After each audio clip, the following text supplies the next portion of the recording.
بسم اللہ الرحمن الرحیم۔ السلام علیکم۔ کہتے ہیں کہ ملک الموت نے بارگاہ رب العزت میں عرض کی کہ اے مولا کریم، میں نے کروڑوں لوگوں کی جانیں قبض کی ہیں، مگر 2 جانیں ایسی ہیں جنہیں قبض کرتے وقت مجھے بڑا ہی صدمہ اور افسوس ہوا ہے۔ میں نے تیرے حکم کی تکمیل ضرور کی، مگر نہایت ہی دکھ کے ساتھ۔ وہ 2، ایک ماں اور ایک بیٹا تھا۔ واقعہ کچھ اس طرح سے ہے کہ ایک جہاز غرق ہو گیا تھا اور ایک عورت اپنے شیر خوار بچے کے ساتھ ایک تختے کا سہارا لینے میں کامیاب ہو گئی۔ تختہ دریا میں بہہ رہا تھا اور ماں بیٹے اس پر سوار تھے۔ اے مولا کریم، اچانک تیرا حکم ہوا اور میں نے ماں کی جان اس تختے پر نکال لی۔ میرے لیے پریشان کن بات یہ تھی کہ ماں مر چکی ہے، اب بچے کا کیا حشر ہوگا؟ بچہ ایک ٹوٹے ہوئے تختے پر سوار ہے اور تختہ ہر آنے والی لہروں سے ٹکرا رہا ہے، جو کسی وقت بھی کسی تیز لہر کی زد میں آ کر الٹ سکتا ہے۔ بچے کے لیے نہ خوراک کا انتظام ہے، نہ کسی نگران کا بندوبست ہے۔ دریا کے کنارے دھوبی کپڑے دھو رہے تھے۔ اچانک کسی کی اس بچے پر نظر پڑی تو تختے کو کھینچ کر لائے۔ وہ سب بڑے حیران ہوئے کہ ماں مر چکی ہے، بچہ بے یار اور مددگار تختے پر زندہ سلامت موجود ہے۔ وہ لوگ اس بچے کو اپنے سردار کے پاس لے گئے۔ سردار بیچارہ بے اولاد تھا۔ سردار خوبصورت بچہ دیکھ کر اس پر اس کا دل آ گیا اور سردار نے بچے کو اپنی نگرانی میں لے کر اپنا بیٹا بنا لیا۔ بچہ 8-9 سال کی عمر کا تھا، اپنے ساتھی بچوں کے ساتھ کھیل رہا تھا۔ اتنے بادشاہ وقت کی سواری کی آمد کا شور سن کر سب لوگ ادھر ادھر بھاگ گئے، مگر یہ بچہ سڑک پر اکیلا کھڑا رہا۔ بادشاہ کی سواری گزر گئی، اس کے پیچھے ایک عملہ پیدل آ رہا تھا۔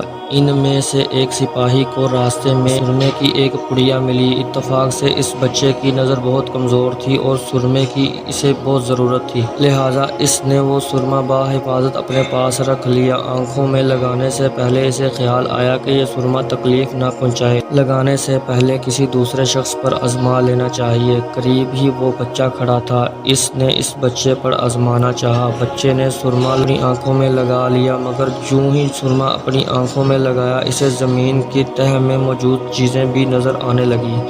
اس نے دیکھا کہ زمین کے اندر بہت سے خزانے پوشیدہ ہیں۔ بچہ ہوشیار تھا، اس نے چیخنا چلانا شروع کر دیا کہ سرما لگانے کی وجہ سے میری آنکھوں میں سخت تکلیف ہو گئی ہے۔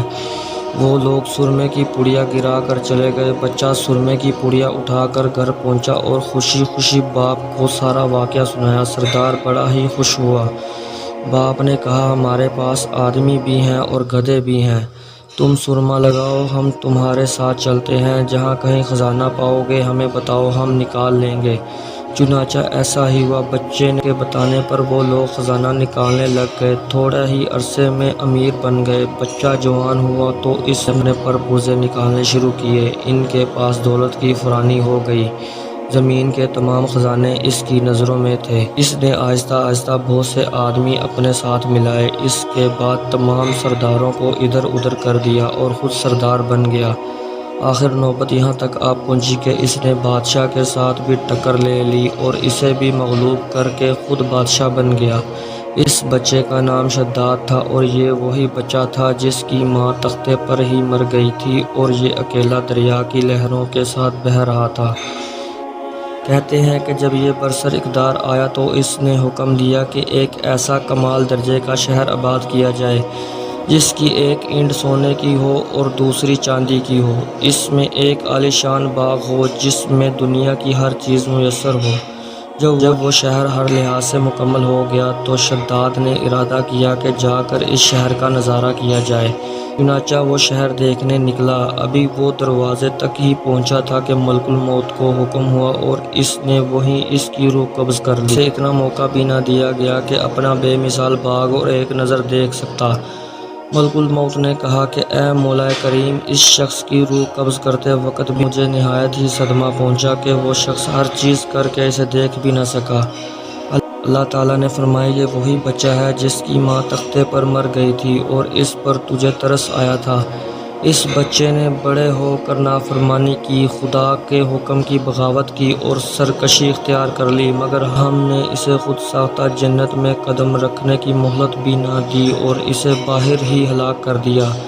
ایسی جنت کے بارے میں مشہور ہے کہ وہ دنیا میں موجود ہے مگر سب کی نظروں سے اوجھل ہے۔ امیر معاویہ رضی اللہ تعالیٰ عنہ کے زمانے میں ایک صحابی کا اونٹ گم ہو گیا تو وہ اونٹ کی تلاش میں کہیں اس علاقے میں جا پہنچے تو اللہ تعالیٰ نے اسے وہ سب کچھ دکھلا دیا۔ وہ صحابی کی کوئی نشانی بھی ساتھ لایا تھا۔ اس صحابی نے یہ واقعہ امیر معاویہ رضی اللہ تعالیٰ عنہ کے پاس بیان کیا۔ انہوں نے اس جگہ کو کافی تلاش کرایا مگر کسی کو بھی جنت نہ مل سکی۔ اسے اللہ تعالیٰ نے ہمیشہ ہمیشہ کے لیے پوشیدہ کر دیا۔